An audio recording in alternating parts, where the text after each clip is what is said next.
공부 영상을 올리면 종종 욕을 먹기도 한다. 공부에서 내가 중요하다고 생각하는 것과 사람들이 원하는 것이 다르기 때문인 것 같다. 그래서 낚였다고 생각한다. 그래서 욕을 한다. 난 공부에 대한 구체적인 방법을 잘 이야기하지는 않는다. 그렇다고 낚는 내용은 아닌데 사람들이 원하는 비법을 이야기하지 않으니 많이들 답답해한다. 30 넘어 어렵게 수능 공부해서 한이 돼간 나에게 비법 같은 것이 있을 거라고 다들 생각한다. 공부엔 꾸준함이 최고라고 생각하지만 사람들은 듣기 싫어한다. 그런데 해보면 안다. 별거 아닌 것처럼 보이는 꾸준함이 사실은 얼마나 힘든 것인지를.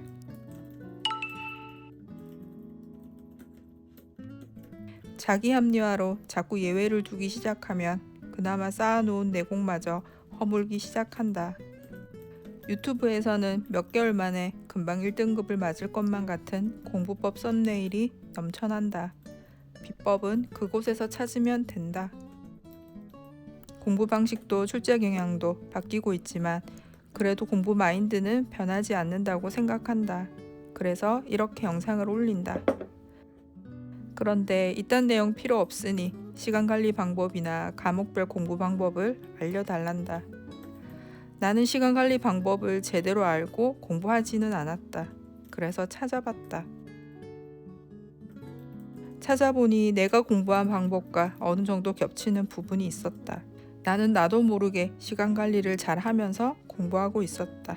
왜일까 하고 생각해보니 나는 늘 공부가 우선순위였고 공부에 가몰입 중이어서 약간의 시간도 허투루 흘러가는 것이 정말 싫었었다. 그래서 나 나름대로 시간 관리를 잘했었던 것 같다.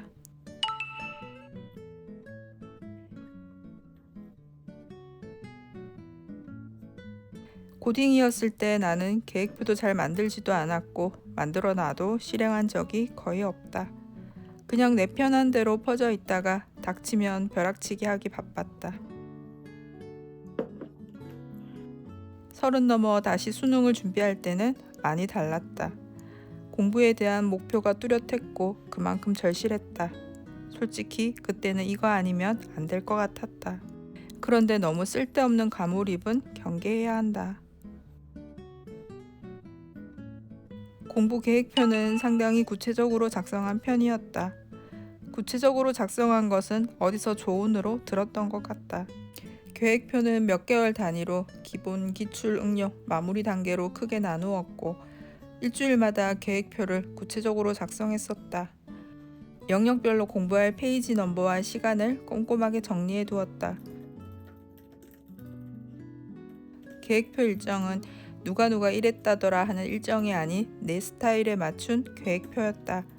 잠을 푹 자야 컨디션이 좋은 나는 밤 12시부터 오전 7시가 수면 시간이었다.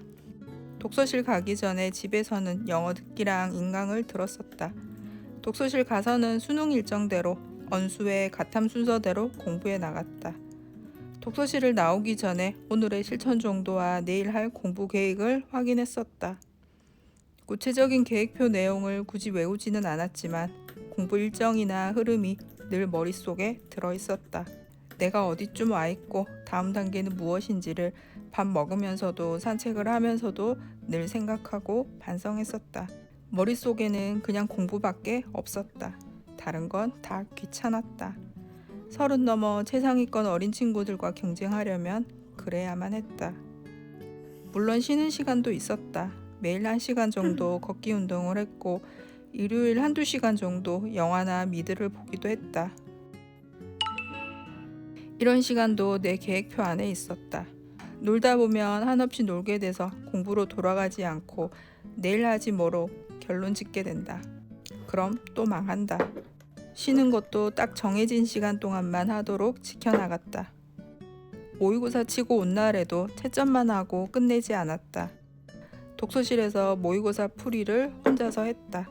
틀린 문제는 왜 틀렸는지, 내가 뭘 놓치고 뭐가 부족했는지 파악했다. 그래야 내 공부의 방향성이 보였다.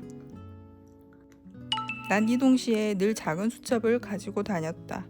독서실 자리를 떠나는 순간이면 늘 수첩이 손에 들려 있었다. 수첩에는 문제 풀다가 어려웠던 영단어나 수거를 문장과 함께 적어 놓기도 하고 고사성어도 적어 놓았고 안 풀리는 수학 문제나 암기해야 할 공식도 적어 놓았다.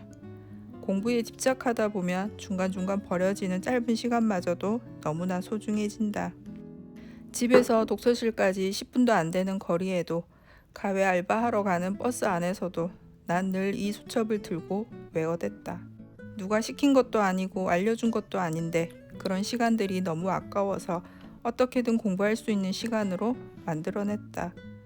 걷고 있는 중에도 수첩에 있던 안 풀렸던 수학 문제를 계속 머릿속으로 생각하고 풀어댔다. 그러다 보면 어느 순간 꺼진 전구에 불이 들어오는 순간이 있다. 그 순간 연계된 개념이나 출제자 의도도 같이 파악하게 된다. 그러면서 한 단계 상승하는 업그레이드를 맛보게 된다. 난 이 순간이 재미있었다. 이렇게 빠져서 공부하고 있는데 친구한테서 연락이 오면 그닥 반갑지가 않았다. 격려해준다고 밥 사준다고 연락 오는 절친들을 외면하기가 그래서 딱 한 번 만난 적이 있다. 솔직히 공부가 우선순위에서 밀려나는 것 같아서 싫긴 했었다. 어쨌거나 나는 단 한 번의 친구 모임에도 계획을 짜댔다. 약속 장소 이동 시간은 버스로 왕복 1시간. 이 시간 동안 뭘 할지, 만나기 전에 무슨 공부를 할지, 갔다 와서는 또 어떤 공부를 할지 다 계획표에 작성해 놓았다. 친구는 딱 2시간만 만나기로 정했었다. 만나면서도 그렇게 편하지는 않았다. 이 시간이면 언어 지문 몇 개를 풀고 수학 정석을 볼 시간인데 하면서 말이다. 뭘 그렇게까지 하나 싶겠지만 공부가 우선순위가 되고 공부에 몰입되어 있으면 누가 시키지 않아도 이렇게 된다. 공부를 못하게 되었을 때의 금단 현상이 나에게는 제법 크게 나타났다. 독서실에서 보면 임고생이나 공무원 시험 준비하는 무리들이 제법 있다. 화장실 갈 때나 점심 먹을 때 보면 한참이나 무리지어서 이야기하고 있다. 공부하다 보면 무리 속에 있는 것이 불안감과 스트레스에 도움이 된다고 생각하는 것 같다. 물론 저렇게 서로 격려하면서 본인 시간도 잘 관리하는 분들이라면 괜찮다. 그런데 저런 잡담의 달콤함은 내 공부 시간을 갉아먹고 자꾸 합리화를 시켜버린다. 스트레스도 풀리고 했으니 괜찮아 하면서.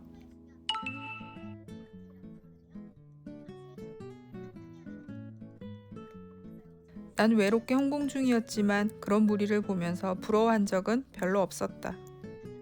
내 공부할 시간도 부족한데 저렇게 몰려다닐 정신이 어딨나 싶었다.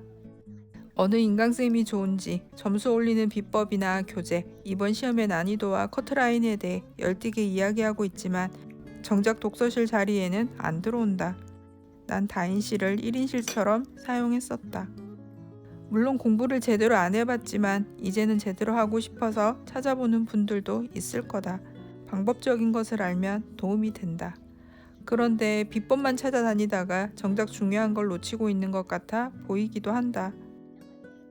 수많은 공부 비법이 넘쳐나고 일타 강사의 수업을 쉽게 들을 수 있는 지금 나한테까지 와서 공부법을 구체적으로 말 안 해준다고 화내는 것은 무슨 의미일까?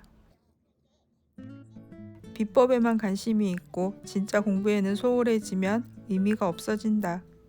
제대로 실행하지 않으면 비법도 그냥 아무것도 아닌 것이 된다. 공부가 우선순위가 되지 않으면 자기 합리화를 자꾸 하게 된다. 그렇게 조금씩 자기 합리화로 공부 시간을 내어주기 시작하면 그렇게 인수생이 직업이 되는 거다. 또 공부에 몰입하고 있지 않으면 자꾸 불안하거나 나태한 생각이 기어들어온다. 불안해서 공부가 안 되는 것이 아니라 공부를 제대로 안 하고 있어서 불안한 것일 수도 있다. 그러면 또 공부 시간은 그런 잡념에 빼앗긴다. 시간 관리를 잘하는 것도 좋지만 있는 시간마다 저렇게 날려먹으면 의미가 없어진다. 내가 공부할 때 엄마가 그랬다. 그땐 그랬어야 했다. 그래서 해냈다. 어려운 목표를 이루려면 이제까지 살아왔던 내 모습도 잠시 접어두어야 한다.